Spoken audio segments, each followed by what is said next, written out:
என்னைக்கு நம்ம கிணத்து தண்ணியை விட்டுட்டு குளத்து தண்ணியை விட்டுட்டு செயற்கை நீர் கேன் வாட்டர்னு குடிக்க போனோமோ அன்றைக்கே எல்லா நீர்நிலைகளுமே சீரழிய ஆரம்பிச்சிருச்சுங்க.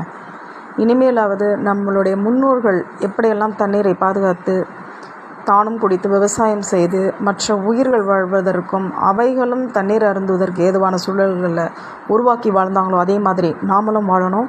நம்மளுடைய குழந்தைகளுக்கு இன்றே சொல்ல ஆரம்பித்தோம்னா சில வருடங்களில் ஒரு 10 வருடங்களுக்குள்ளே கூட நம்ம எல்லாத்தையும் மீட்டெடுக்க முடியும்.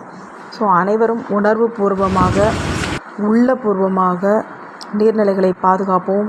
இன்று நீர் என்ற பெயரில் குடிக்கக்கூடிய மென்பானங்கள் இவற்றால் ஏற்படக்கூடிய உயிரை போக்கக்கூடிய நோய்கள் அவற்றிலிருந்து விடுபடுவோம் என உறுதி பூண்டு அனைவரும் நீர்நிலைகளை தூர்வாரிடவும் இருக்கக்கூடிய கிணறுகள் குளங்களை பாதுகாக்கவும் அவற்றை சுத்தப்படுத்தி அந்த நீரை நாம் பயன்படுத்துவதற்கும் என்னென்ன முயற்சிகளை செய்யணுமோ அத்தனையும் தனியாகவும் செய்கிறவங்க செய்யலாம், இல்லை ஒரு சில அமைப்புகள் மூலமாகவும் சங்கங்கள், பொதுநல அமைப்புகள், மாணவர்கள் அனைவரும் இதை முன்னெடுக்கணும் அப்படின்ற ஒரு எண்ணத்தை உருவாக்குறதுக்காக தான் இந்த பதிவு.